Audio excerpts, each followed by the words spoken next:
자, 오늘은 족보닷컴 6월 학평 1회차 문제를 좀 풀어보도록 하겠습니다. 자, 그래서 16번부터 우리 문제풀이를 할 텐데 보겠습니다. 자, 합리성의 문제를 근대화 핵심 주제로 본격적으로 천착한 사람은 베버였다라고 이야기를 합니다. 그래서 이 베버 이야기가 우리 철학 지문에서 자주 등장을 하는데 이 사람은 이제 합리적인 행위에 굉장히 천착해서 이야기를 했다. 이렇게 보면 될 것 같아요.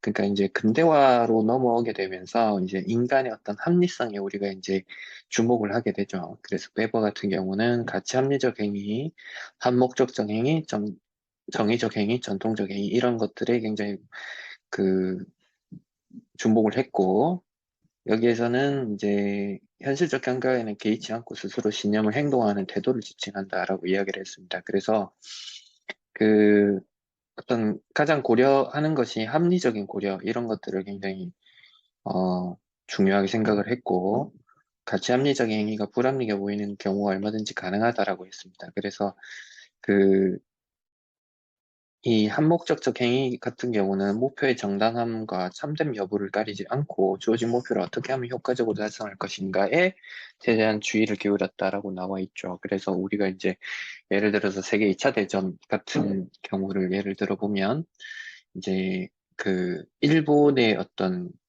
그 전쟁 야욕을 끊어내기 위해서 이제 아인슈타인 등을 통해서 이제 핵무기를 만들게 되는데 그런 것들이 이제 어떻게 이 베버에 관련해서 보자면 이런 것들을 주어진 목표를 효과적으로 달성하는 것에만 이제 주의를 기울였고 그 어떤 목표의 정당함을 고려한 것은 아니었다. 그렇게 이제 우리가 평가할 수 있겠죠. 그래서 두 번째 단락을 보면 그 베버 같은 경우는 한목적적 행위라는 행동 양식이 집중적으로 드러나는 게 이제 서구 사회, 시장 경제와 반려 행정 이런 것에서 이제 주로 드러났다라고 이제 평가를 하는데 목표의 정당성에 관계없이 그 목표를 달성하기 위한 절차와 형식을 중시하는 도구적 합리성과 이에 연결된 한목적 행위의 의미로 사용했다라고 이야기를 합니다. 그래서 베버 같은 경우는 그 사행의 근대성 이런 것들 서구 사회를 지배한 것들이 도구적 합리성, 한목적적 행위 이런 것들로 보고 있다라고 이야기를 하죠. 자, 이 정도 읽으면 이제 우리가 이제 베버 이야기에 굉장히 치중하고 베버 이야기 중요하다라고 평가할 수 있겠지만, 자, 우리가 이제 베버가 이렇게 어떤 그 합리적 이성행위 이런 것들에만 전착을 하다 보면 이것이 이제 가지고 있는 문제점들이 노출될 수밖에 없겠죠. 그래서 우리가 이제 그런 것들을 주목을 하는 비판하는 그런 예론들이 좀 나오지 않을까 생각을 할 수 있습니다. 그래서 세 번째 단락을 보면 베버가 그 합리화가 개성과 제어의 계속적인 확산을 통해서 세계를 탈미신화하긴 하지만 도구적 합리성의 지나친 중시로 인해서 절차 형식이 오히려 목적이 되어버렸다. 라고 이야기를 하죠. 그래서 항상 문제가 발생합니다. 하나의 어떤 좀 강한 집착을 보이게 되면. 그래서 이 빚어지게 되는 문제점들이 발생하게 되는데 그런 것들이 이제 여기에서는 이제 합리화의 영리, 근대의 배리라고 규정을 했습니다. 그죠? 자, 그러면 이제 이런 베버가 가지고 있는 문제점에 대해서 이제 그 비판하고 반대적인 이제 생각을 가진 사람들의 이론이 나올 겁니다. 그죠? 그런 사람이 이제 우리가 하버마스가 나옵니다.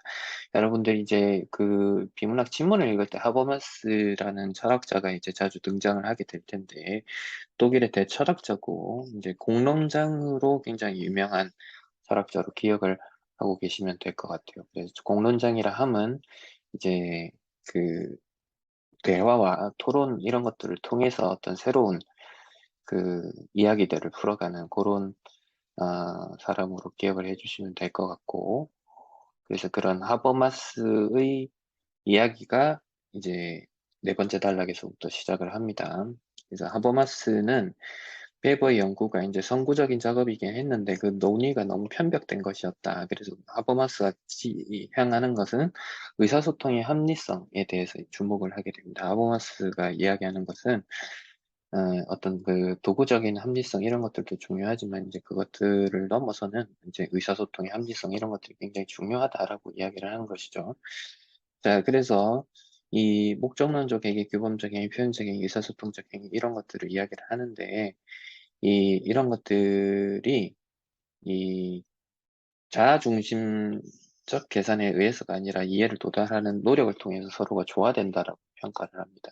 그래서 이 베버는 이 도구적 합리성으로 이렇게 파악을 했기 때문에 그렇습니다. 그래서 이 하버마스는 의사소통 행위를 통해서 이 목적론적 한목적성에 도달한다 이렇게 보고 있습니다. 그래서 이 합리화에 대한 논의가 이 근본적으로 정립이 되어야 된다라고 이야기를 합니다. 그래서 그 국가 행정과 같은 체계 내에서 주로 이것들이 발생하게 되는데 이런 의사소통 행위는 생활세계 안에서 일어난다라고 이야기를 하죠. 그러면서 이 배부가 평가하기에는 구성원들이 이런 의사소통적 합리화를 통해서 열린 의식을 갖게 해주고 그래서 인간 해방에 대해서 포괄적인 전망을 가지게 해준다라고 보는 거죠. 그래서 이 베버는 생활세계 합리에 대한 전망을 예측하지 못했다라고 비판을 하고 있습니다. 그래서 이런 맥락에서 근대화 합리화의 상관관계를 살펴보게 되면 그 이 한목적적 행위의 확산 이런 것들은 이 의사소통도 합리화와 경제와 국가 부분에서의 한목적 합리화를 구분하고 상호 보완적으로 이렇게 봐야 된다. 그래서 이 하버마스는 그러니까 이야기하고자 한 바는 도구적 합리화, 의사소통 합리화의 심화된 불균형을 시정하는 것을 목표로 삼았다. 이렇게 이 질문에서는 보고 있습니다. 자, 그래서 요걸 바탕으로 16번의 문제를 보면 16번은 답이 5번으로 볼 수가 있겠죠. 그래서 특정 학자 베버를 비판하는 다른 학자의 견해를 여기 질문에서 이제 주되게 이야기를 하고 있다. 이렇게 판단하면 될 것 같습니다. 자, 그 다음에 17번의 문제를 보면 17번은 하버마스에 대한 생각으로 적절한 것은 그래서 답은 2번이겠죠. 베버가 이 고려하지 않은 것이 의사소통의 합리성이기 때문에 그 부분을 하버마스가 지적을 했다. 이렇게 평가를 하면 되겠죠. 그래서 답은 2번 이렇게 보시면 될 것 같고 18번은 가치 합리적인 행위라고 하는 것은 이제 그 스스로의 신념을 행동화하는 거겠죠. 그래서 그런 것을 하는 행위로 적절한 것은 3번으로 우리가 보면 되겠죠. 더 나은 세상을 추구하면서 친환경적인 제품을 구매하는 행위, 뭐 그런 것들을 보면 될 것 같고요. 자, 그리고 19번 같은 경우는 그 도구적 합리성 쪽으로 기울었다라고 이야기를 하는데, 이 다른 것들, 이 기울었다는 게 이거는 왕조의 기운이 기울기 시작했다라는 것은 어떤 것들이 어떤 그 빛을 잃었다든지 잘못됐다는 표현으로 쓰이는 거고, 그죠? 그리고 이거 같은 경우는 어떤 한쪽에 편이 되었다라고 평가를 해야겠죠. 그래서 유사한 의미로 쓰였다라고 보기는 어려울 것 같아요. 그래서 답이 5번으로 보시면 될 것 같고. 자, 그 다음에 20번부터는 이제 현대시가 두 개가 나와 있습니다. 이제 시험에서 자주 등장하는 시인데, 간단하게 한번 보겠습니다. 자, 가의 시는 윤동주의 바람이 불어라는 시고요. 그 윤동주 시인 같은 경우는 선생님이 자주 언급을 했지만, 어, 후회와 반성, 그리고 성찰, 이런 것들을 주된 것으로 삼는 시이다라고 이야기를 했죠. 그래서 바람이 불어에서 이제 바람이 어떤 역할을 하게 되는지 우리가 눈여겨서 살펴보면 될 것 같아요. 그래서 시를 한번 읽어보도록 하겠습니다. 바람이 어디로부터 불어와 어디로 불려가는 것일까? 그래서 바람이라고 하는 것은 부정적인 한시이고 자기 반성을 하는 계기가 된다. 이렇게 평가할 수 있을 것 같아요. 내 바람이 부는데 내 괴로움에는 이유가 없다라고 합니다. 그래서 그 바람을 계기로 자기 괴로움에 대해서 생각을 하게 되는 거죠. 내 괴로움에는 이유가 없을까라고 이제 스스로 한번 생각을 해보는 겁니다. 그래서 단 한 여자를 사랑한 일도 없다, 시대를 슬퍼한 일도 없다, 이렇게 했습니다. 그래서 그 화자가 생각해본 어떤 괴로움의 원인들이 있는데, 그래서 이제 슬퍼해본 일이 없다라고 하는 것은 이제 그 자기가 이제 행동하지 못한 것, 일제에 이렇게 적극적으로 저항하지 못했던 자기 자신에 대한 반성 때문에 시대를 슬퍼한 일이 없다라고 역설적으로 이야기를 했다. 이렇게 우리가 봐야 할 것 같아요. 바람이 자꾸 부는데 내 발이 반석 위에 섰다. 이렇게 얘기합니다. 그래서 바람이 자꾸 분다. 내 발이 반석 위에 섰다. 이런 것들은 부정적 현실이 지속되고 있다. 이렇게 보고 있는 거겠죠. 자, 그래서 이제 어, 반석이라고 하는 것은 안정적인 삶을 영위하고 있다는 겁니다. 그래서 바람이 자꾸 분다는 것은 아까도 얘기했지만 부정적 현실이 지속되고 있는데 내 삶은 안정적으로 영위하고 있다. 강물이 자꾸 흐른다. 그래서 시대와 역사가 계속해서 흐르고 있는데 내 발이 언덕 위에 섰다. 그래서 언덕 위에 섰다는 것은 어떻게 보면 좀 그 안정적인 삶이 시대와는 반대되는 강물이 흐르는데 언덕 위에 있으면 자기는 조금 위험에서 벗어나 있는 거겠죠. 그래서 그런 부정적인 의미로 이 시대에 저항하지 못하고 멈춰 있는 모습, 그래서 멀리서 방관하고 있는 어떤 소극적인 모습에 대해서 그 신이 스스로가 좀 반성하고 있다. 이렇게 볼 수 있겠습니다. 그래서 이렇게 그 마지막 두 연은 유사한 통사 구조가 반복되어 있다. 그래서 유사한 통사 구조라 하면 어떤 문장 구조가 유사하다. 그런 것들을 뜻하게 되는 거겠죠. 자, 나의 시를 한번 보겠습니다. 나의 시는 좀 긴데, 우리 이제 그 김수영이라는 시인이 쓴 시고, 어느 날 고궁을 나서면서라는 시입니다. 그래서 이 시도 굉장히 이제 시험에 많이 출제되고, 교과서에도, 2학년 문학 교과서에도 이제 수록이 되어 있는 작품입니다. 그래서 이 작품도 조금 꼼꼼하게 한번 살펴보겠습니다. 그래서 이제 많이들 알려져 있는 어떤 그 시어 같은 경우는 왜 나는 조그만 일에 분개하는가?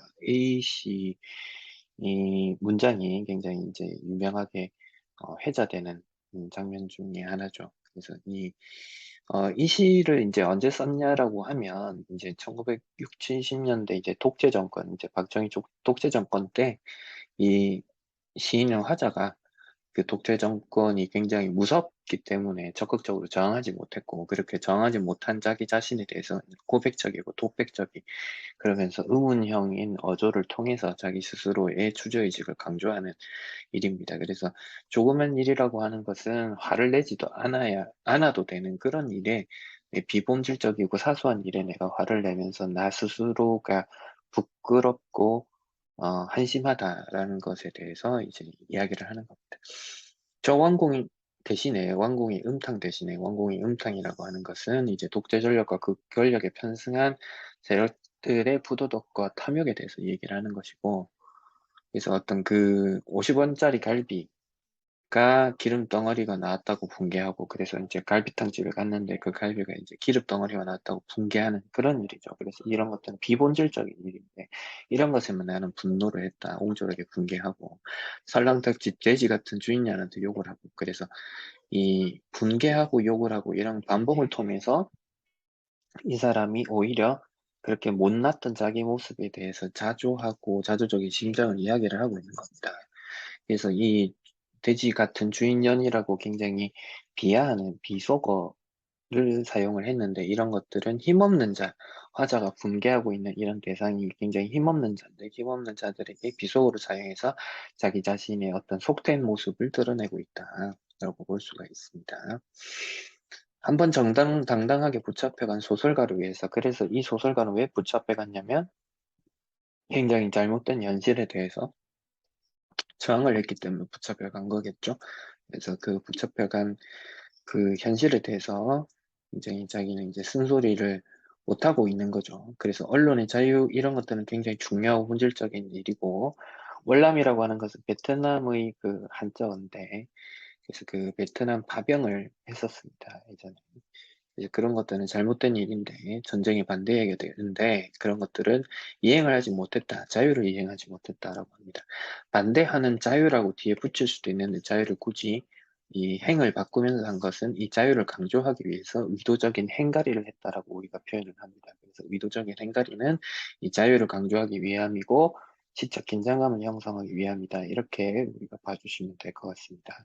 그래서 음, 자유롭게 자신의 관점을 피력하지 못하고 의도적인 침묵을 계속하고 있는 자기 스스로에 대한 반성을 하고 있습니다. 그러면서 또 대조적으로 20원을 받으러 3번씩, 4번씩 찾아오는 야경꾼들. 그래서 야경꾼이라고 하는 것은 뭐 이제 그 밤에 이렇게 순찰 다니면서 도시는 분들인데, 그런 야경꾼들이 20원 받으러 오는 것에 대해서 굉장히 증오하고 있는 그러면서 계속 의문형을 통해서 자기 자신이 스스로 못났다는 것을 계속해서 강조하고 있죠. 그래서 이제 이 시에서 이야기하는 것이 이렇게 나는 옹졸하고 이런 전통은 유구하다, 아득하다, 오래되다. 그래서 내 앞에 정서로 가로놓여 있다라고 합니다.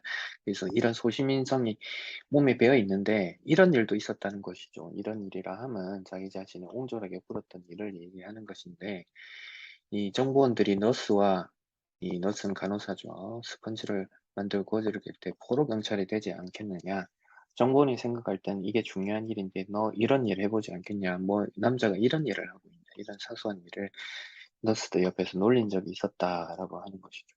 그래서 이 지금 또 내가 반항하고 있는 거, 하자가 붕괴하고 있는 거는 이 스포츠 만들고 거지가 없는 일, 사소하고 보잘것없는 일인데 나는 이런 것에만 계속 분노하고 이야기를 하고 있다. 그래서 머리에 피도 안 마는 애놈이 투정해진다. 그래서 보잘것없는 일. 그래서 나는 굉장히 무기력한 사람이고 이렇게 힘이 없는 사람인데 이 떨어지는 나뭇잎, 은행 나뭇잎도 내가 밟고 가는 가시밭이다. 그래서 사소한 일임에도 견디기 힘든 고통으로 여기고 있다. 그래서 힘없고 무기력한 어떤 화자의 모습, 자의 모습을 이야기를 하고 있습니다. 그래서 스스로가 평가하기를 아무래도 난 비껴 서 있다. 뭐에서? 절정 위에는 비껴 서 있다. 이 절정이라고 하는 것은 이제 화자가 추구해야 되는 어떤 가치 이런 것들인데 그런 것에 대해서는 좀 비껴나 있다. 그래서 서 있지 않고라고 했죠. 서 있지 않고 뒤에 붙일 수도 있는데 이것도 의도적인 행갈이죠. 왜? 않고를 강조하기 위해서죠. 하지 않고 있는 그 행위를 강조하기.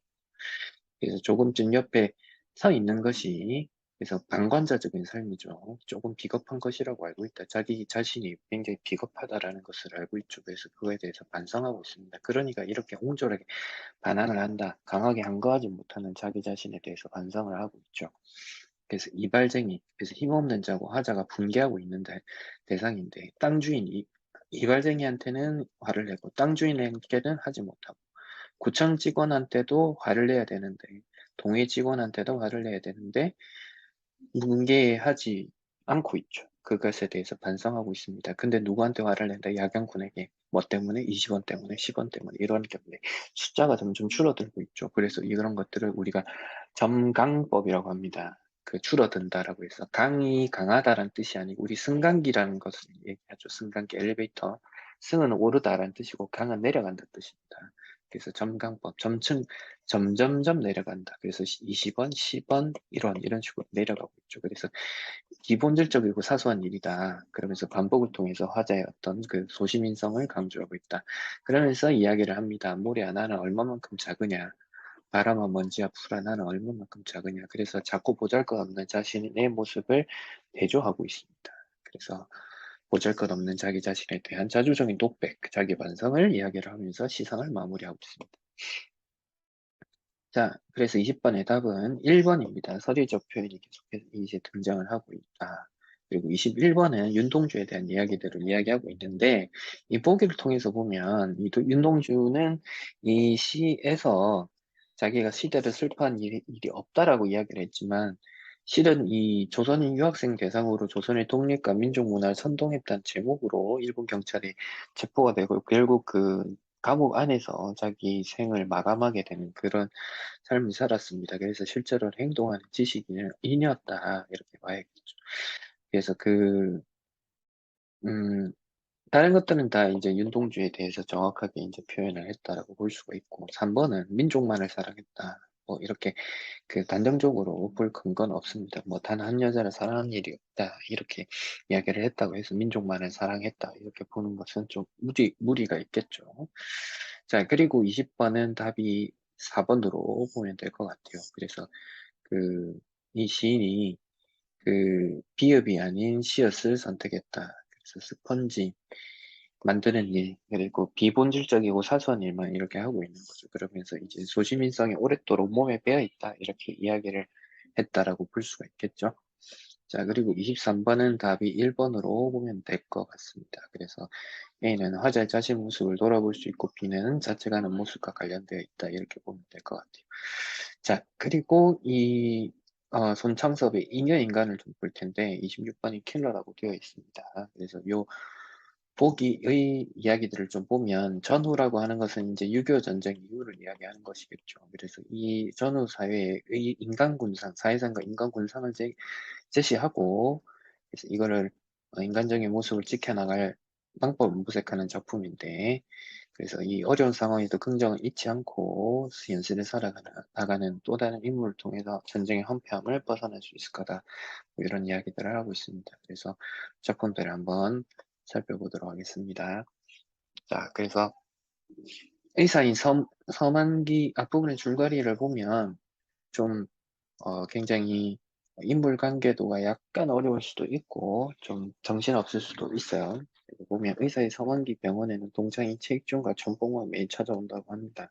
그래서 병원에서 익주는 신문기사에 보도된 불의한 현실에 분노한다고 합니다. 그래서 익주는 이런 사람이고 봉우는 짝사랑하는 간호사인 홍인숙을 바라보고 낮잠으로 시간을 보낸다고 합니다. 그래서 이 사람은 약간 어, 그 뭐랄까요? 할 일이 없는 약간 그 사람으로 보여지고 그래서 봉우의 처는 만기를 유혹한다고 해요.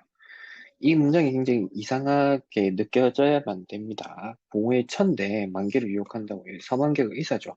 그래서 그 서만기가 의사인데 봉우의 처가 있는데 봉우의 처가 계속 유혹을 해요. 근데 뜻대로 되지 않는다고 합니다. 그러니까 이 사람이 이제 그 봉우의 처가 이제 홍인숙이 아니고 봉우의 처가 있는데 봉우의 처가 병원을 가지고 있는 건물주로 이제 추정이 됩니다. 근데 이 건물주가 이제 그 서만기를 유혹을 하고 있는 그런 상황이죠. 그래서 유혹을 하고 있고 그래서 그 봉우의 처 같은 경우는 그 익준 그 어떻게든지 이제 유혹을 하려는 시도가 이 작품 안에서 계속해서 드러납니다. 자, 그러면서 익준의 아이가 이제 병원을 찾아와서 엄마가 죽었다고 합니다. 그래서 이제 최익준 같은 경우는 부인과 사별했다. 그래서 이제 주된 인물들이 서만기, 최익준, 천봉우라고 알 수가 있고, 그래서 익준의 아이가 찾아와서 이제 엄마가 죽었다라고 이야기하는 그 장면들이 이제 주된 이야기로 우리가 볼 수가 있겠죠. 자, 만기는 그 봉우의 처에서 장례 비용을 좀 뜯어볼까 있다. 그래서 이제 봉우의 처가 죽었기 때문에 장례를 치러야 되는데 봉우의 처가 이제 자기를 좋아한다는 것을 알고 있죠. 그렇게 해서 이제 장례 비용을 좀 마련해 보려고 이렇게 합니다.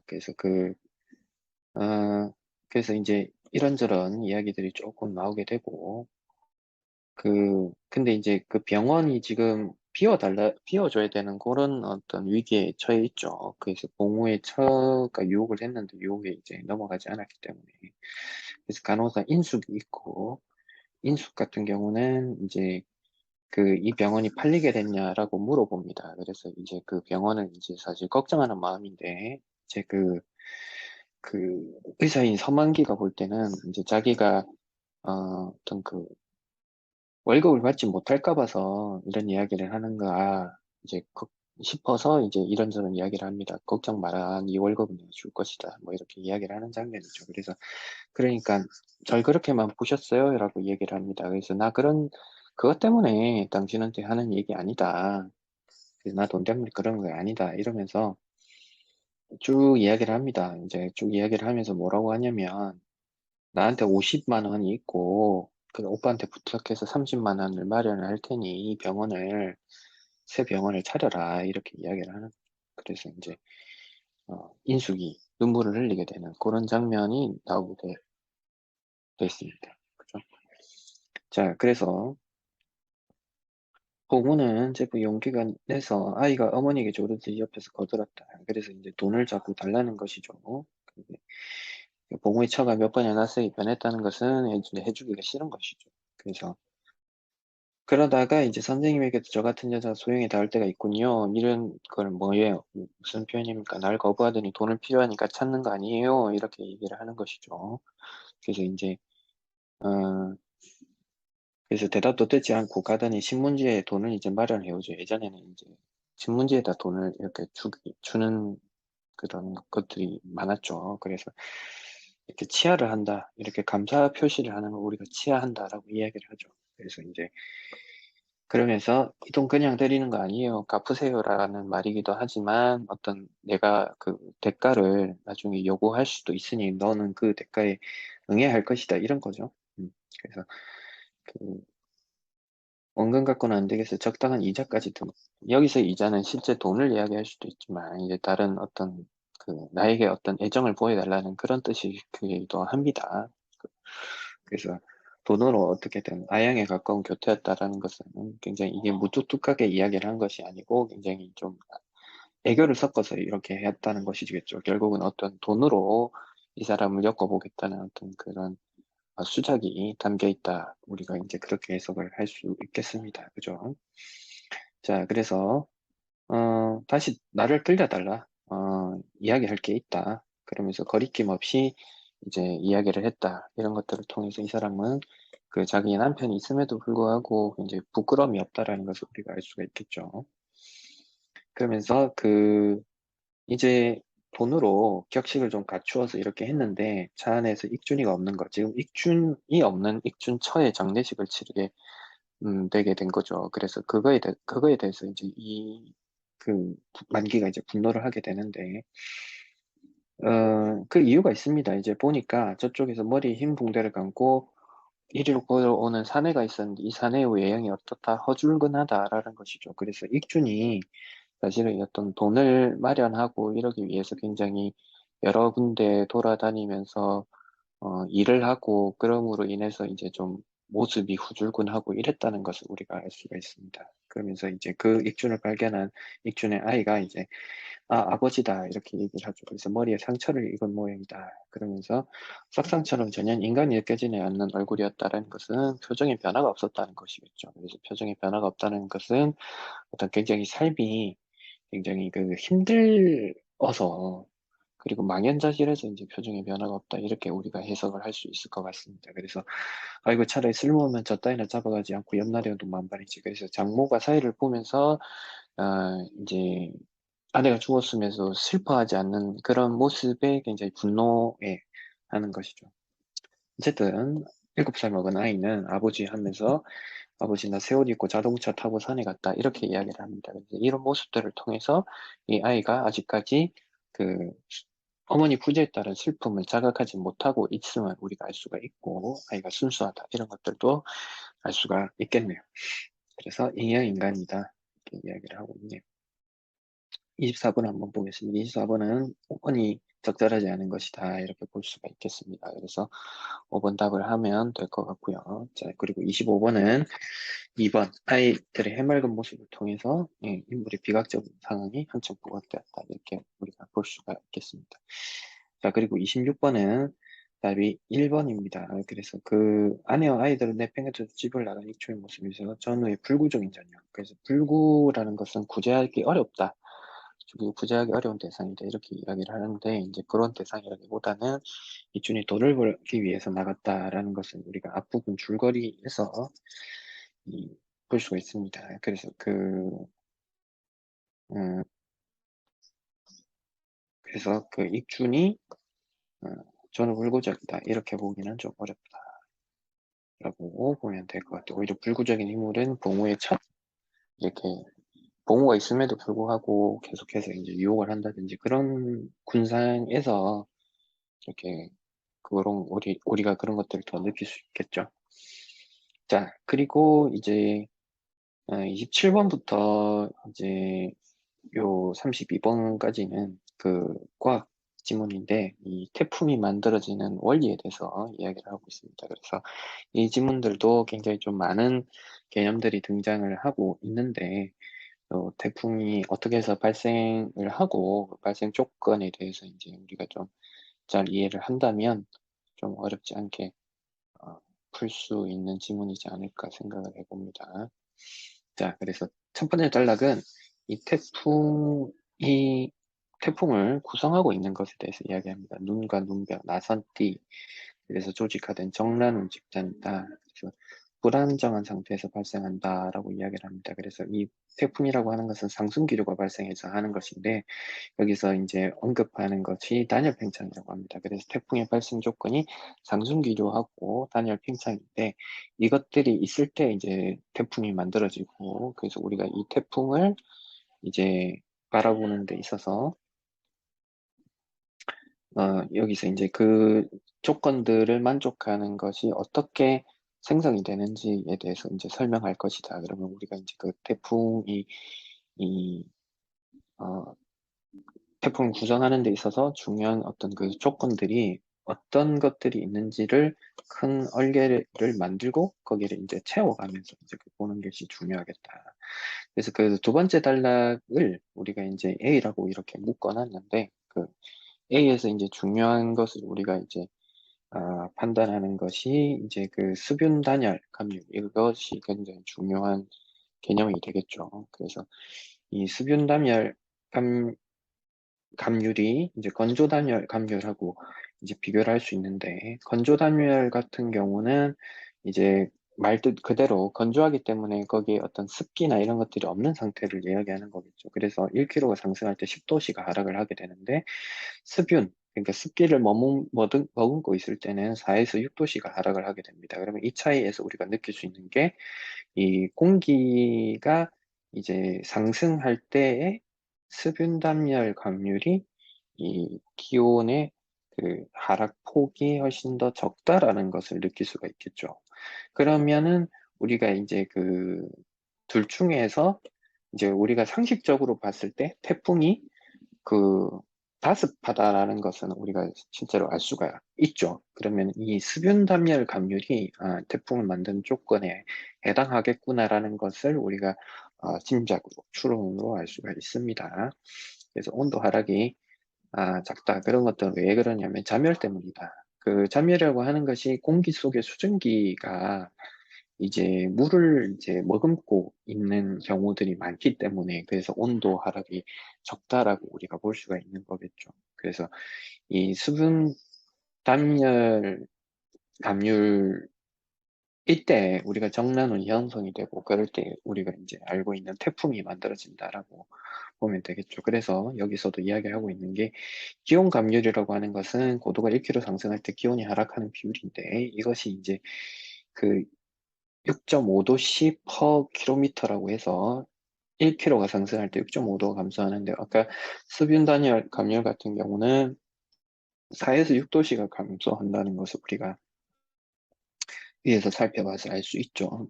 그래서 이 때문에 습한 공기는 계속해서 상승을 하게 되는데 대기가 불안정하게 되면 대류가 급격하게 일어나면서 정강이 발생한다라는 것이죠. 그래서 여기서 중요한 포인트는 이 습한 공기가 그 태풍을 만들어지는 중요한 조건이고 그렇게 됐을 때 공기가 이렇게 상승하게 된다는 거죠. 그럴 때 뭐가 나타난다? 정난운이 나타난다. 요까지 중요한 포인트를 잡아주시면 될 것 같습니다. 자, 그래서 세 번째 단락은 이 적도 부근 바다가 굉장히 습하고 따뜻한 공기가 많겠죠. 습하고 따뜻한 두 가지 조건을 갖추고 있기 때문에 태풍이 이 적도에서 만들어지고 그 태풍에서는 이제 눈벽이라는 것이 만들어집니다. 그래서 우리가 이제 열대성 이 저기압이다 이런 표현을 많이 쓰는데 여기서 이제 정난운을 발생시키면서 태풍이 만들어져서 이제 우리나라가 북위 37.5도에 위치하고 있는데 여기까지 우리나라에 상륙을 하게 되는 거겠죠. 자, 그래서 열대성 저기압 태풍이 누는 기압 경도력에 의해서 주위 공기를 빨아들인다고 합니다. 기압 경도력에서 공기가 빨아들이고, 그래서 이 기압 경도력에 대한 설명은 여기 위에 이제 그래프에서도 나와 있는데, 이 기압의 차이에 의해서 비례해서 발생하는데 이 등압선의 수직인 방향으로 작동한다라고 합니다. 그래서 등압선이 여기 있고 수직인 방향, 여기가 수직이죠. 그래서 이렇게 기압 경도력이 발생하는 것을 우리가 살펴볼 수가 있고요. 자, 그 다음에 지표 부분의 공기가 코리올리의 힘과 지표력의 마찰력에 의해서 영향을 받는다라고 합니다. 그래서 코리올리의 힘은 지구의 자전으로 해서 지표에서 운동을 한쪽으로 치우치게 하는 힘이다라고 이야기를 합니다. 그래서 북반구에서는 오른쪽 직각, 남반구에서 직각 왼쪽으로 작용을 한다 이렇게 나와 있습니다. 그래서 이것을 보면 이제 바람의 방향은 이쪽 그리고 바람은 이 반대 방향으로 마찰력, 그리고 코리올리의 힘은 직각의 오른쪽, 이건 북반구에서고 남반구에서는 반대로 나타나죠. 그래서 그렇게 나타나는 이 세 가지 힘이 이 존재를 하게 되고, 자, 이렇게 빨려든 공기가 태풍이 눈 부근에 가까워지면 작은 반경을 빠른 속도로 회전하기 때문에 원심력이 크게 작용한다고 합니다. 그래서 원심력이라고 하는 것은 원 바깥으로 나가려는 힘이고, 이제 원 바깥으로 나가려고 하기 때문에 이제 태풍이 눈에는 이제 고요하다라는 것을 우리가 알 수가 있습니다. 그래서 공기는 더 이상 중심으로 향하지 못하고 나선을 흐리면서 강하게 상승한다라고 하죠. 그래서 이제 이 기압 경도력이 이렇게 위쪽으로 작용을 하고 있고, 공기 같은 경우는 위로 가고, 코리올리의 힘은 밑으로 작용하게 되고, 공기는 이렇게 따라서 바깥으로 방출된다. 그래서 바람의 방향은 바깥쪽으로 나가게 된다라는 것을 우리가 알 수가 있습니다. 그래서 이런 그 그림들을 잘 이해를 하면서 큰 얼개를 그려놓고 그 안에 이제 이 작은 것들을 안에 담는 것이 필요할 것 같아요. 자, 그래서 이런 상승기류가 눈벽을 만드는 것이다 라고 이야기를 하고 있고, 자, 그래서 이 태풍의 눈에 존재하는 온도가 온난핵이다 이야기를 합니다. 그래서 나선형으로 상승한 공기가 지표에 마찰력을 끼치지 못하는 대기 경계의 상층에서는 기압 경도를 고리올린 원심력 이렇게 평형을 이루어서 등압선과 평행 반응으로 바람이 불게 된다는 것이죠. 그래서 평행 방향인 바람 방향이 이렇게 불고 있다. 이렇게 보면 되겠죠. 자, 그리고 공기는 어떻게 되느냐? 태풍의 눈 안으로 들어가느냐? 그렇지 않죠. 태풍의 눈 주위를 회전하고 중심으로 향하지는 않습니다. 그러면서 어디로 간다? 위로 간다. 아까 그 얘기했죠. 그래서 위로 간다. 그래서 그 공기는 태풍의 바깥 방향으로 방출이 되고, 그리고 북반구에서는 시계 방향으로 휘게 된다. 그래서 방출반은 그 바람 역시 코리올린 힘을 받기 때문이다라고 이야기를 하게 됩니다. 그래서 태풍의 눈은 기압이 가장 낮고 하강기를 약하게 흐르게 되고 그 안에는 선명 하늘을 볼 수 있다. 이렇게 설명을 하고 있습니다.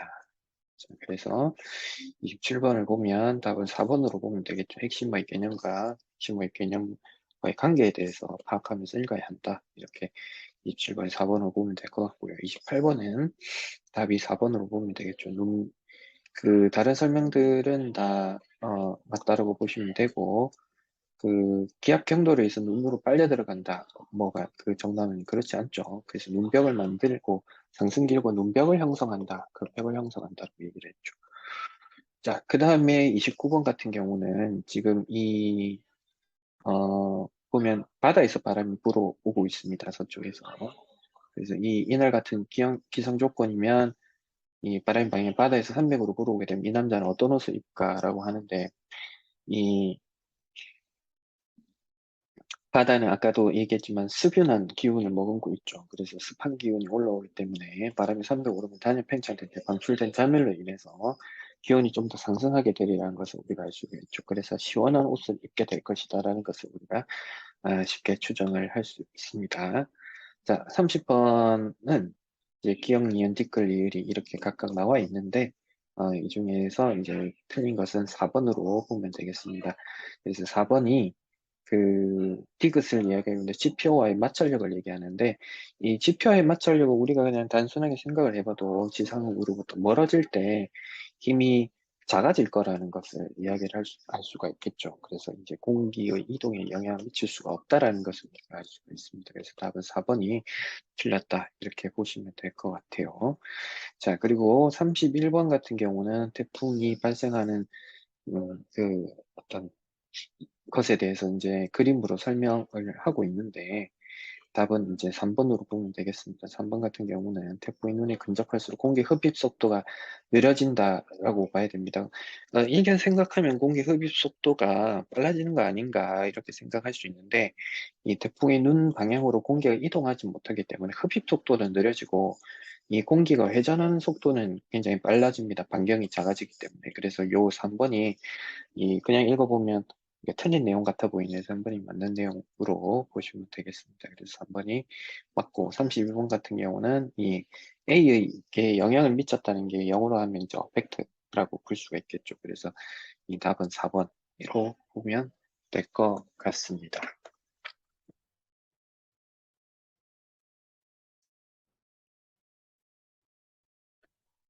자, 33번부터는 고전 소설에 관한 이야기인데, 내용들을 한번 살펴봅시다. 먼저 35번을 보면, 이 소설의 주제에 관한 이야기들이 나와 있죠. 그래서 여기선 크게 두 가지로 볼 수가 있는데, 하나는 탈각 모티브, 그러니까 뭘 벗는다는 뜻이겠죠. 부정적 외향을 벗어냄으로써 정상인의 범주로 들어오는 것. 그리고 또 하나는 통과 의례 모티브. 그러면서 사회주의의 변화를 겪는다라고 합니다. 그러면 이 작품인 김원전에서는 어떤 두 가지의 이 모티브가 있을 것 같다라는 걸 가지고 한번 살펴봅시다. 자, 우리는 옥제명이 계심에 오래 머무지 못하고 어쩌고저쩌고 뭐 이렇게 합니다. 하고 문득 한데 엇글을 부인이 보니까 아이는 없고 허무맹랑한 게 놓여있더라. 눈도 코도 없는 수박 같더라. 이제 굉장히 개이한 모습을 가지고 있죠. 그래서 우리가 이제 보기에서 읽었듯이 탈각 모티브이기 때문에 굉장히 기이한 모습을 하고 있는 이 어떤 그 수박 같은 것이 이제 괴물 같은 것이 뭔가 사람으로 바뀔 것이라는 걸 짐작하면서 읽을 수가 있겠죠. 그래서 이 꿈속에서의 어떤 징조가 굉장히 좋지 않았다. 이렇게 이야기를 하고 있습니다. 그러면서 이 괴물이 굉장히 이제 뭐 방 안에 가득하고 점점 커지면서 그래서 어떤 승상의 걱정이 커지고 비복들 그 남녀 종을 얘기합니다. 통틀어서 그래서 이 것들도 근심이 커졌다. 광음이 훌훌하다는 것은 이제 우리가 어떤 세월을 비유할 때 빛과 같이 굉장히 빨리 간다 이런 이야기들 하죠. 그래서 이제 시간이 10년 정도가 지났다. 그러니까 어떤 사건의 속도감을 부여한 거죠. 이만큼 빨리 지나갔다. 그래서 격양가를 부르는 다른 거는 기분 좋을 때 흥을 돋우기 위해서 이제 부르는 이런 노래들이고 여민동락은 뭐 백성과 함께 즐겁게 지낸다 이런 뜻을 갖고 있습니다. 그래서 이렇게 지내다가 이 굉장히 좋은 자리에 모여 있습니다. 파티에 이제 초대가 돼서 있는데 오직 김승상 부부만이 원을 생각하면서 화기도년한지라 여기 밑에서 이제 설명이 나와 있죠. 기쁘지가 않다 이런 뜻이죠. 그래서 여기까지는 기분이 좋았다가 지금 이제 원을 생각하니까 기분이 안 좋아져. 그래서 파연 연애가 마치고 집에 돌아와서 보니까 어, 1위 소년이 언연이 나오더라. 그래서 이제 문제 35분에서 탈각 모티브가 여기서 등장하는 거죠. 갑자기 이제 바뀌었습니다. 공자는 뉘신고. 그래서 놀라서 물어보는 거죠. 그러니까 공자가 웃지 않고 대답을 하기를 자, 승상 부부께 재배하고 그러니까 이제 부모죠. 자기한테는. 그래서 이제 인사를 드리면서 이야기하기를 이제 부모 스라의 배나이다. 이제 부모님께 인사를 드립니다. 그래서 반신반의하죠. 이런 애를 우리가 키운 적이 없는데 누군가 원인가 누구지?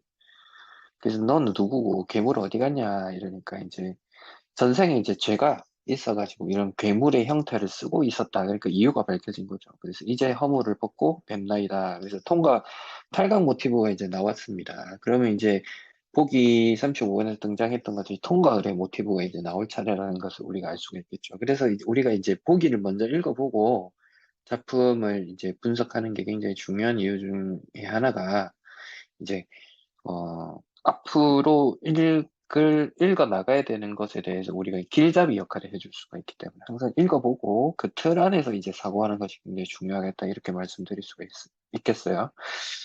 자, 통과 의뢰 모티브가 나올 차례인데 중요한 부분 줄거리를 보니 아기가 새 공주를 납치해갔다. 사건 발생을 했죠. 그럼 이 위기를 누군가 해결해야 될 텐데 누가 해결하겠습니까? 이 친구가 이제 해결하겠죠. 그래서 공주들과 아기 속으로 들어가고 우리가 예상하다시피 구할 예정이다. 이렇게 볼 수가 있겠죠.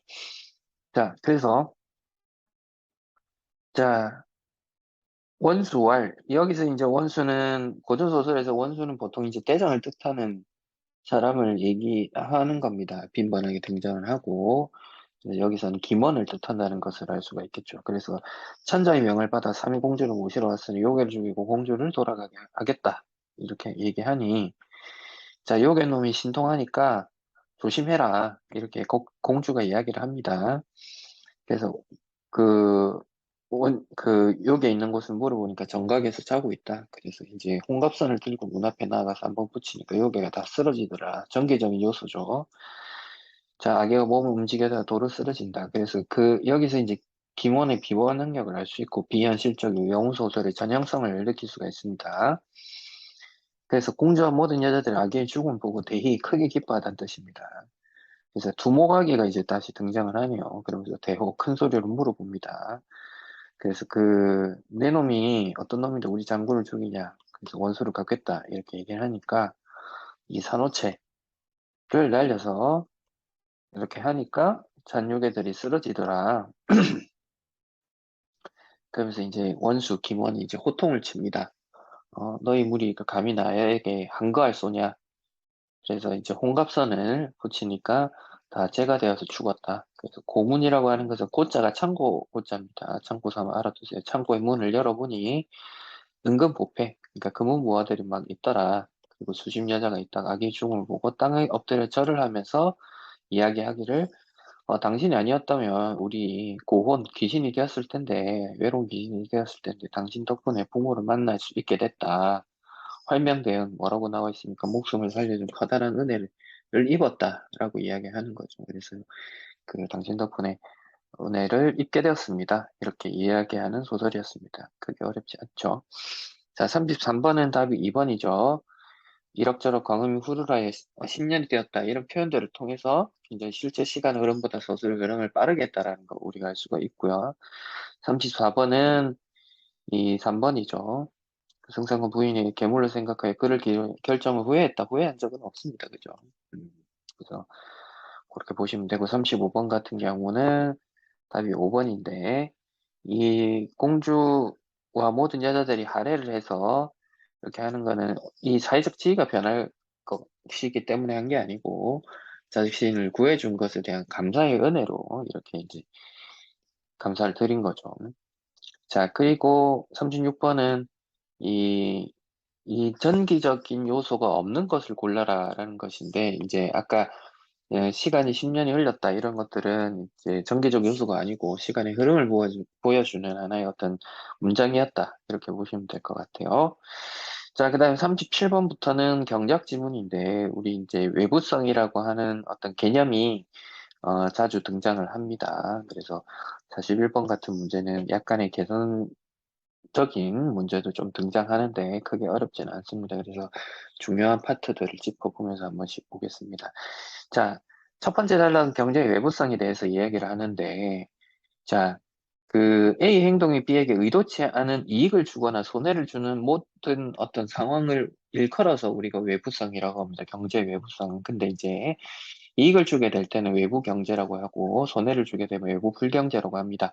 그래서 꽃을 재배할 때, 과외업자의 의도와 무관하게 꽃을 많이 키우면 이제 꿀벌들이 많이 날아다니겠죠. 그래서 꿀을 채취하는 양봉업자에게 이익을 주면 이건 외부 경제가 되는 거고, 자, 공장이 어떻게 세웠는데 그 오염 물질이 그 강물에서 물고기를 잡는 어민에게 피해를 줬다. 그럼 외부 불경제라고 우리가 봅니다. 그래서 경제의 외부성에 대해서 이야기를 해놨습니다. 그러면 이제 이 지문을 이제 우리가 알 수 있는 것은 이제 경제의 외부성이 우리 경제에 어떤 효과를 가져다 주고 그리고 경제 외부성을 어떻게 이제 다룰 것인가에 대해서 우리가 이제 생각해 보는 게 필요하겠죠. 자, 그래서 경제학자들에게 외부성이 문제가 되는 이유는 그 어떤 수준이 과다하거나 과소하게 일어나서 그렇다라고 얘기를 합니다. 그래서 이 그 예를 들어서 오염물질로 인한 어민의 피해가 사회적 최적 수준보다 많게 일어난다는 것은 오염물질의 배출로 인한 공장의 이익이 어민의 피해보다는 크다는 것이고 오염물질의 배출로 인한 어민의 피해가 사회적 최적 수준보다 적게 일어난다는 것이 그 배출 감소를 위해 생산을 줄인 공장의 피해가 어민의 이익보다 크다는 것이다. 이렇게 하면서 설명을 하고 있어요. 자, 그렇다면 우리가 이제 봐야 되는 것은 그러면 이제 그 외부성을 사회적으로 볼 때 어떻게 최적 수준으로 맞출 것인가. 그래서 코제라는 경제학자가 있습니다. 그래서 이 외부의 정리, 코제 정리라고 하는데 이것에 대해서 그 A 행위가 외부성을 유발해서 B에게 영향을 미친다고 하면 이 누구와 영향을 더 많이 받았느냐 어떤 그런 여부보다도 A와 B 중에 이것에 대한 재산권이 누구에게 있는지가 명확하게 핵정이 되면 이 거래 비용은 없다라고 가정을 하고 이 사회적으로 효율적인 수준만큼 어, 이루어진다라는 것이죠. 그래서 이 재산권의 소유가 중요하다. 그 재산권이 어디에 있는지를 획정하는 것이 중요하다라고 이제 이야기를 합니다. 그래서 자, 코지의 정리에는 두 가지 함의를 있다고 하는데 접근 방식과 관련해서 기준이 상호성을 일깨워 준다는 거죠.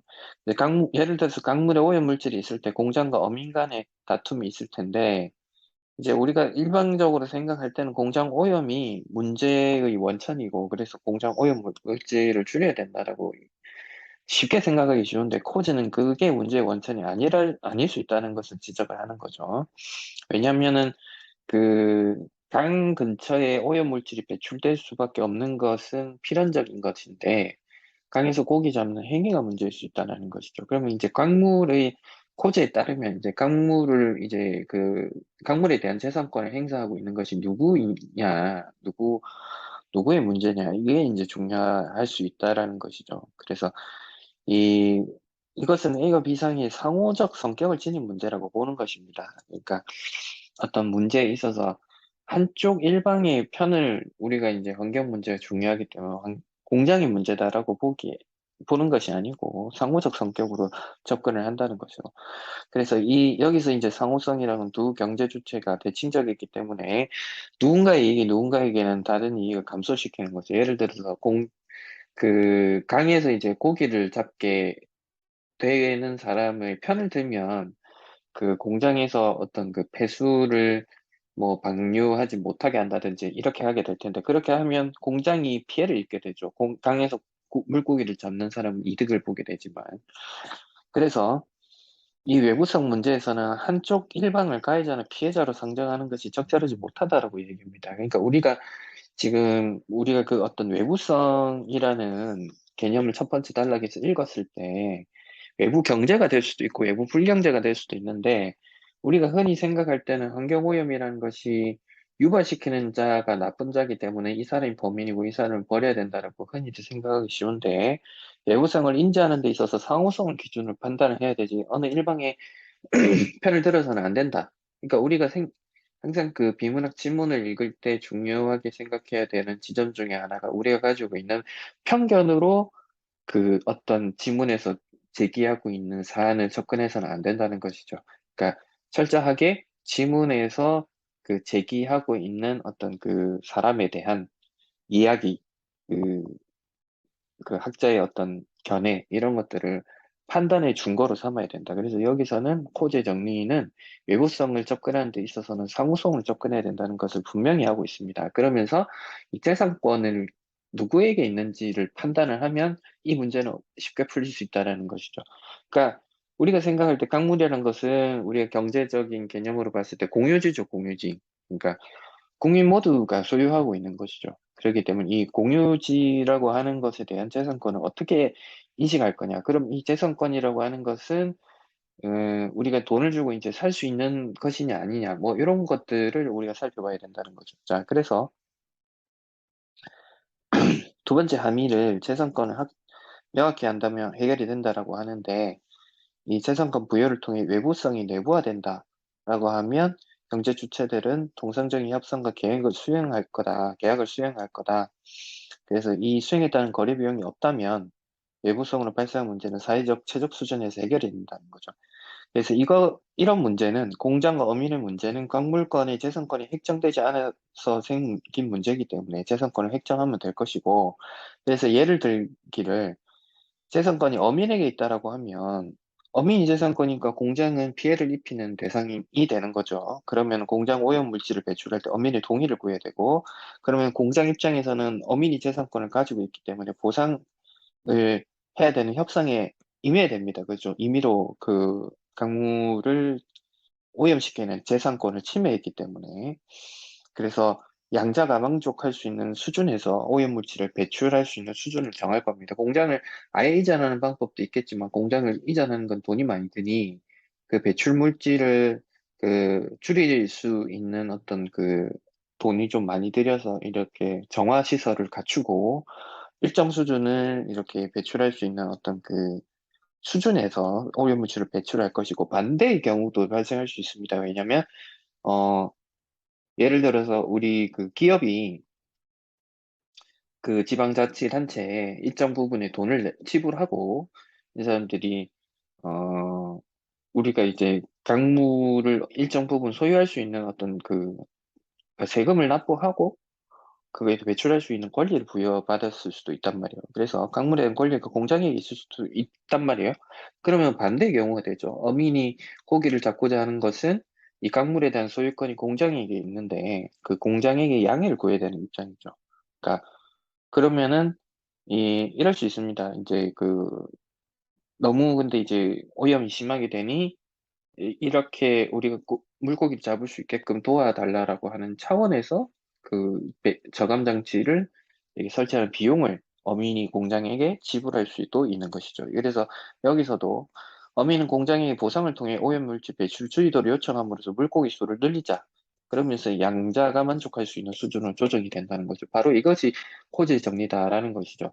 그러니까 재산권이 어디에 있다라는 것이 이렇게 확정이 되면 그 재산권이 있는 사람에게 가서 그 여부를 협상할 수 있는 그렇게 해서 이 문제를 해결할 수 있다는 거죠. 하지만 이제 우리가 이제 코제 정리에서는 무엇을 이야기를 했냐면 어, 거래 비용이 발생하지 않는다라고 했죠. 그래서 여기서도 이야기하듯이 거래 비용이 높기 때문에 적용 가능성이 매우 제한된다는 거죠. 그래서 이런 것은 마치 이제 우리가 물리 실험을 할 때 마찰이 없을 경우를 가정한다든지 이런 거하고 똑같은 거죠. 그래서, 어, 이런 비판들이 있지만 이 필자는 코즈의 정리에 지금 이제 손을 들어주고 이것을 가지고 질문 전개를 하고 싶어 하는 상황입니다. 그렇기 때문에 이런 거를 이해를 해야 된다.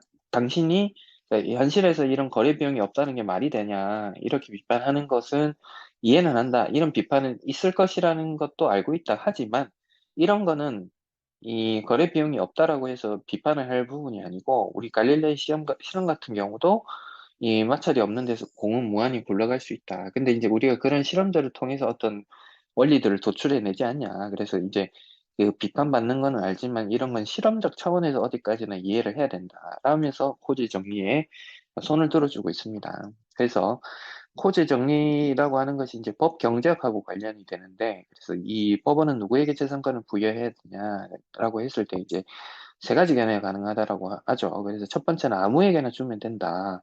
근데 이제 뭐 딱 들어봐도 말이 안 되죠. 이제 아무에게나 주면 최종 생산 수준에 영향을 미치지 않고, 그래서 정당한 근거에 따라서 재산권을 할당하지 않으면 분배 문제가 생기겠죠. 그래서 이제 이런 것들은 법적 정당성이 있는 측에게 이 재산권을 부여한다는 견해로 이어지게 됩니다. 하지만, 자, 이런 것들이 이 재산권 획정이라는 것이 서로 배치된다는 배반적인 문제를 해소하지 못한다. 그래서 이 기존 법 원리가 명확한 근거를 제공해 주고 있지 않기 때문에 기존 법리로 판단을 내리기가 어렵다. 그래서 이런 상황에서는 하나의 기준을 삼을 수 있는 것이 결국은 효율성이다라는 것이죠. 그러니까 재산권 획정이 결국은 이 자원이라고 하는 것이 효율적으로 어떻게 배분을 했을 때, 재산권을 배분을 했을 때 어느 쪽으로 어떻게 유리할 것인가 라는 판단에서 이루어져야 된다라는 것이죠. 하지만 이제 우리가 효율성 측면에서 뭐 이렇게 접근을 하다 보면 결국은 돈 위주로 갈 수밖에 없게 되는 것이죠. 그래서 이 경제적 효율을 고려한다는 원리를 이해하고 법적 판결을 할 땐 경제적 효율성 외에 다른 원리들 역시 재산권 획정의 기준이 될 수 있다는 점을 염두에 둬야 된다고 얘기합니다. 그러니까 이런 것들에는 여기 밑에서도 얘기하고 있지만 형평성이나 도덕성이나 이런 것들도 중요하다는 것이죠. 다만 이것들 때문에 경제적 효율성이 크게 저해하지 않을 정도, 그래서 그런 정도에서 고려를 해야 된다는 것입니다. 그래서 어떻게 보면 이 지문이 좀 갈팡질팡한다 이렇게 느껴질 수도 있지만 기본적인 원리는 코제 정리를 기본 바탕으로 이해를 하면서 경제적 결국은 판단 기준은 여기서 경제적 효율성입니다. 경제적 효율성이기는 하나 경제적 효율성 밑에 깔고 있는 어떤 다른 원리들 형평성과 도덕성을 염두에 두면서 고려를 해야 된다. 이렇게 이제 이야기를 하고 있는 질문입니다. 자, 37번을 볼게요. 37번은 답이 2번이죠. 현실에서 재산권을 명확히 하는 것만으로도 외부성이 발생하는 문제가 가능하다. 그래서 이 현실에서는 아까도 얘기했지만 이제 재산 어떤 그 거래 비용이 발생하지 않는다는 전제하에서 코지 정리를 얘기했던 것이고 현실에서는 그 거래 비용이 발생을 하죠. 그렇기 때문에 이 현실에서 재산권만 명확히 한다고 해서 외구성을 이 해결할 수 있는 문제는 아니다. 이렇게 봐야 되겠죠. 그래서 답이 2번이 틀렸다. 이렇게 볼 수 있을 것 같고요. 자, 그리고 다른 선지들은 맞는 표현이다. 이렇게 보시면 좋을 것 같고. 자, 그 다음에 38번은 2번을 쉽게 고를 수 있죠. 그래서 외부성에 대한 경제학적 이론을 구체적인 예시를 통해서 드러내고 있다. 이렇게 보시면 될 것 같고.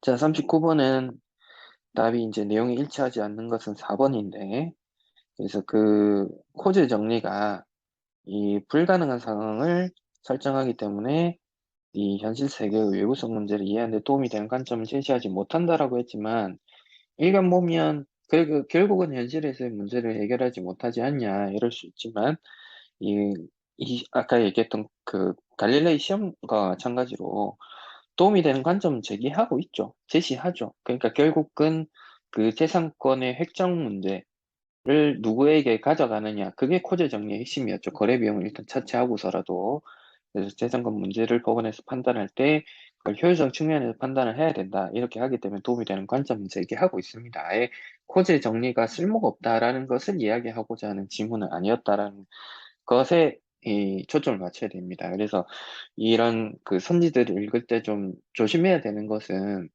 이 부분적인 어떤 내용들을 갖고 어떤 그 전체 내용이 맞는 것처럼 몰고 가는 것에 또 일을 할 수도 있기 때문에 그래서 그런 부분들은 조금 유의를 하면서 읽어봐야 되겠다. 자, 그리고 40번은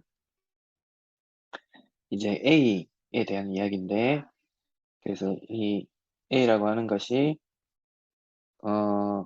보면 이제 마지막에 이 얘기했던 코지의 정리에 관한 이야기들을 하고 있는 거죠. 그죠? 그래서 어, 자, 답은 이제 3번으로 볼 수 있을 것 같아요. 그래서 그 코지 정리의 외부성으로 인한 분쟁을 해결하기 위한 치호성 가치, 이제 판단 기준, 경제적 효율성이라고 제시하였다라고 했는데 경제적 효율성 외에도 이제 다른 부분들을 이제 염두에 둬야 된다라고 이야기를 했기 때문에 그 부분도 우리가 알고 있어야 되겠죠. 형평성이나 도덕성 이런 것들도 어, 알고 있어야 되기 때문에 그래서 40번의 답은 3번으로 볼 수가 있겠습니다. 자, 그리고 41번 같은 경우는 이제 보기를 읽어보면 이제 70만 원이 드는 그 매연 방지 시설이고 주민들이 100만 원의 피해를 입었다라는 것이죠. 그래서 환경권인지 공예권인지 이것들을 제기를 했는데 이제 그 70만 원이 드는 매연 방지 시설이 이제 여기서의 핵심이 될 겁니다. 이, 그래서 방지 시설을 갖추게 될 경우에 이제 공장에서의 어떤 그 피해가 되고, 그리고 이제 저기에서는 어떤 이득을 입게 되는지에 대해서 이제 우리가 얘기를 해봐야 되는 것인데, 아, 자, 그래서 답은 우리가 4번으로 볼 수가 있겠죠. 그래서 법원이 환경권을 인정하는 경우에 공장이 매연 방지 시설을 갖춘 것은 외부성을 내부하기 위한 방식 중에 하나다라고 보면 되겠죠. 그래서 이렇게 4번이 답으로 우리가 체크를 해 주시면 될 것 같고요.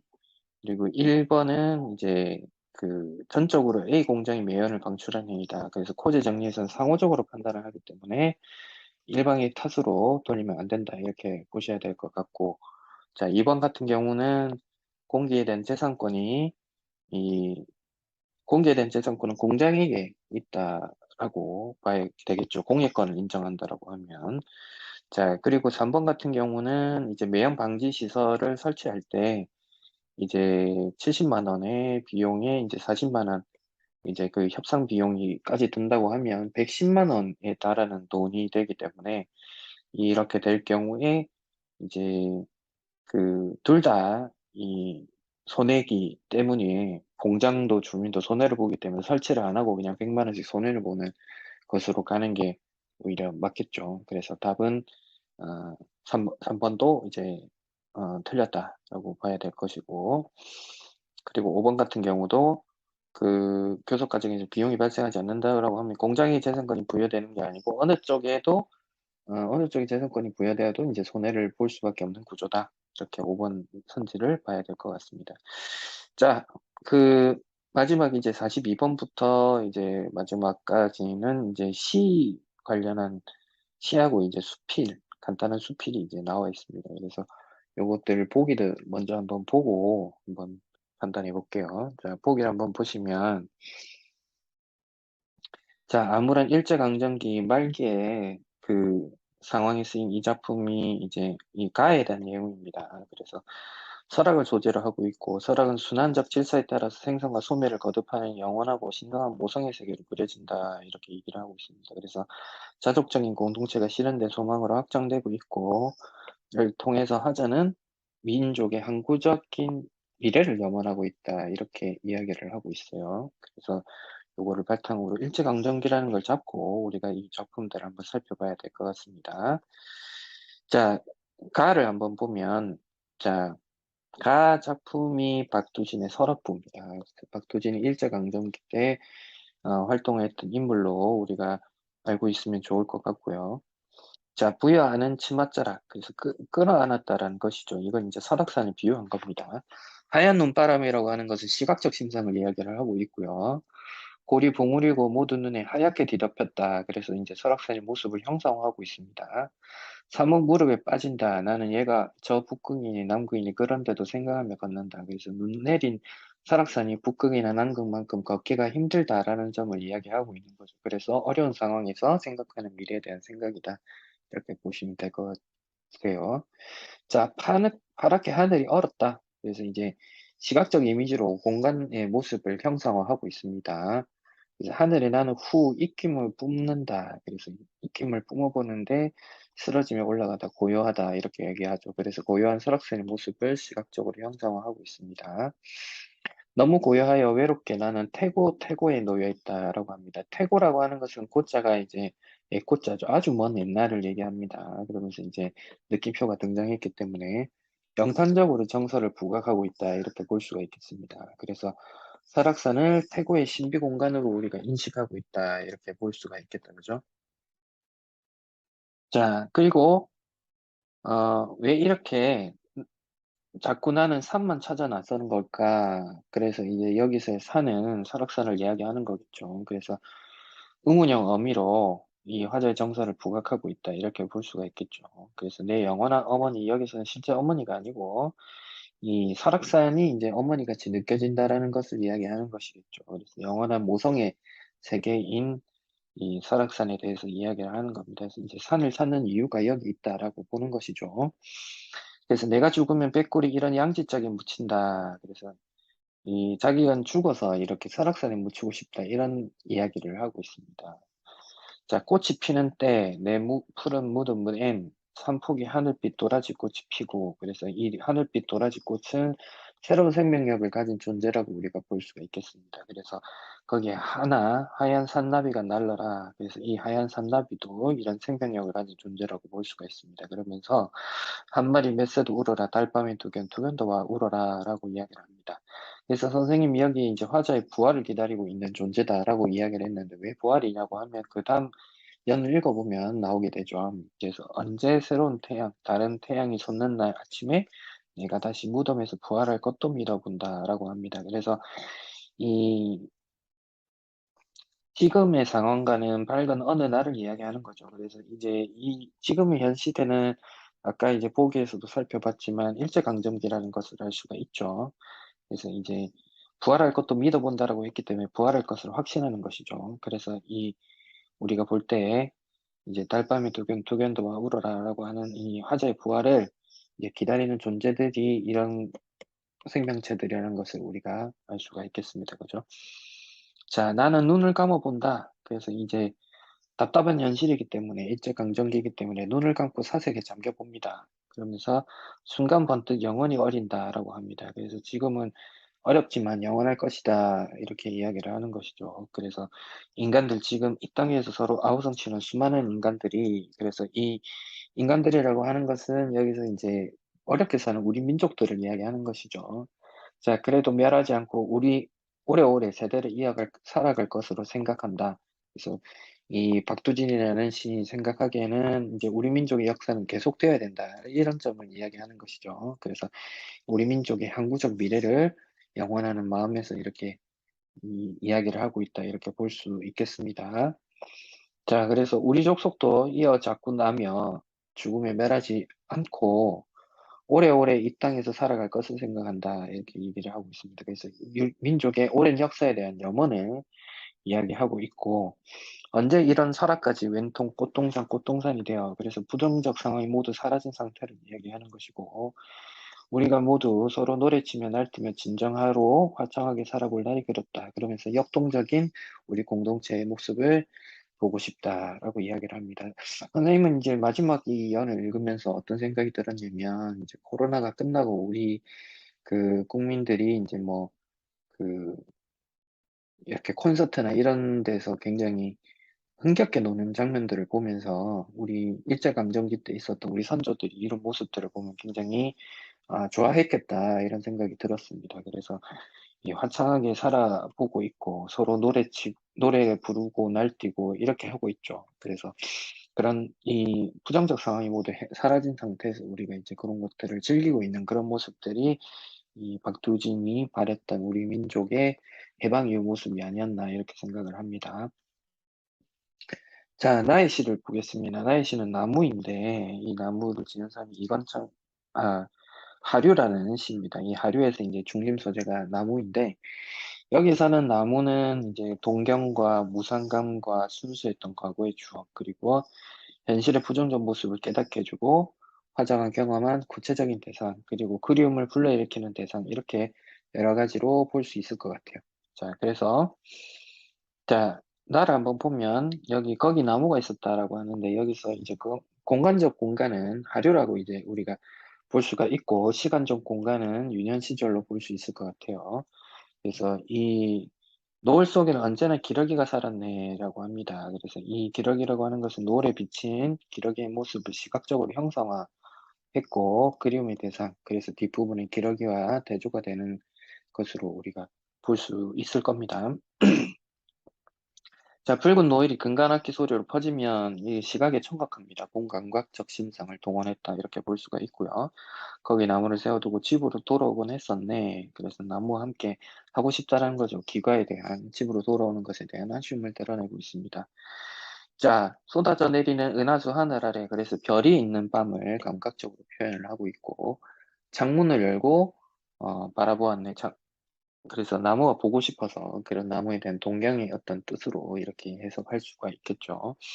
그래서 밝게 축을 들고 바라보았네. 그래서 이거는 이 키가 작은 유년 시절이기 때문에 멀리 보고 싶어서 이렇게 한 거죠. 그래서 거기 나무가 있었다라고 얘기를 합니다. 그래서 거기 나무가 있었다가 반복되고 있죠. 그래서 구절의 반복을 통해 그리움과 아쉬움의 정서를 드러내고 있고, 그리고 항상 시에서 어떤 그 문장이나 단어가 반복이 된다라고 하면 뭡니까? 운율감을 얻을 수가 있죠. 그래서 운율감을 얻을 수 있다는 것을 우리가 잡을 수 있을 것 같아요. 자, 희미한 하류.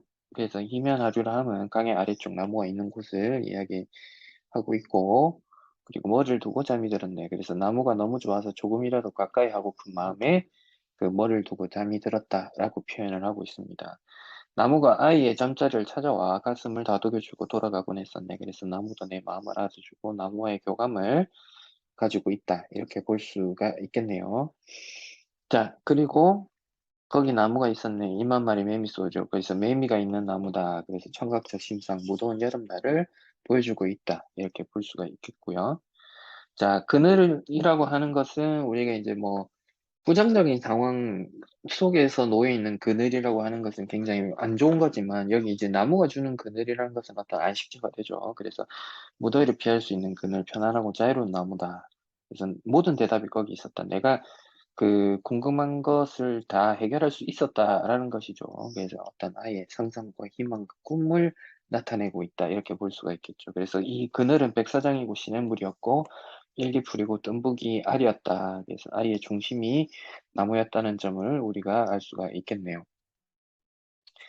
자, 그리고 또 거기 나무가 있었네라고 해서 반복이 되고 있습니다. 그래서 그 구절의 반복을 통해서 그리움과 아쉬움의 장소를 드러낸다. 계속해서 똑같은 이야기를 하고 있고요. 이제는 무너져 흩어져 버렸다라는 표현을 통해서 이제 나무가 푸재하고 있다는 것을 우리가 쉽게 눈치챌 수 있습니다. 그래서 이 나무의 어떤 이상적 공간이 소멸되고 이 유년 시절의 어떤 추억이었는데 이런 추억이 훼손된 어떤 안타까움과 아쉬움이 있다. 그래서 둥치마저 타버려서 재가 돼버렸지만 금관악기 소리로 퍼지던 노을. 그래서 금관악기 소리, 우리 청각적 심상이죠. 근데 퍼지던 노을이라고 했기 때문에 눈에 보이게끔 이 얘기를 했습니다. 그래서 이것은 시각의 청각화, 그래서 감각적 표현, 공감각적 심상으로 볼 수가 있겠죠.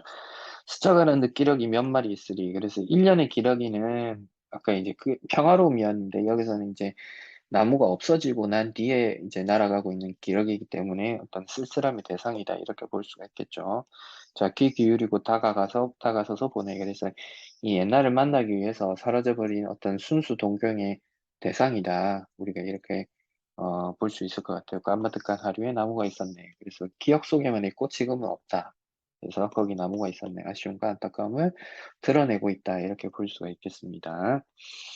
자, 이양하 이 시인의 어떤 나무 위의 위라고 해놨는데 이 위는 위험이 있고 엄숙한 태도나 차림새인데 이제 나무가 그 어떤 엄숙함이 있다라는 것이죠. 그래서 이 기본적으로 어떤 수필은 어떤 예찬적 태도를 가지고 이제 지문을 전개해 나간다는 특징들이 있습니다. 그죠?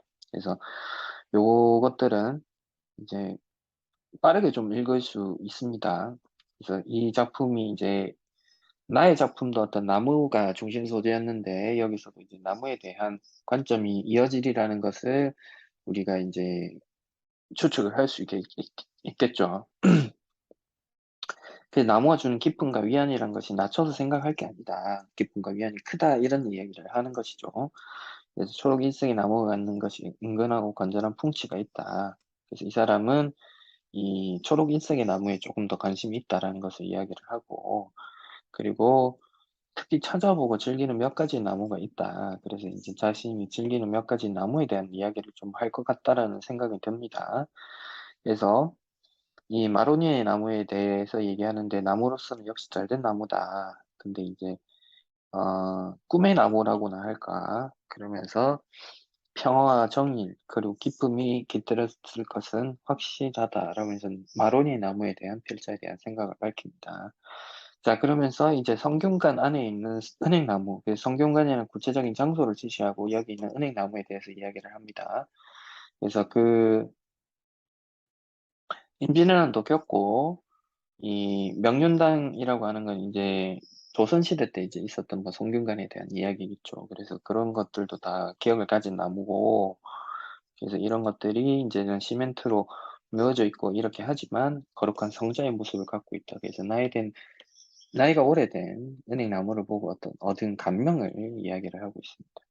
자, 그래서 이런 나무들에게는 높고 깊은 품위가 있고, 그래서 점잖고 너그럽고 거룩하기까지 한 어떤 위의가 있다라는 것이죠. 그러니까 기본적으로 어떤 그 나무에 대한 예천적인, 그래서 태도를 갖고 있고, 그래서 우리 사람이 이런 나무 옆에 서면 보잘것없는 존재다. 그래서 나무와 인간의 대비를 통해서 인간의 어떤 내적인 성찰을 촉구를 어떤 문장을 통해서 하고 있지는 않지만 이제 좀 우리는 보잘것없다라는 것을 이제 강조하고 있죠.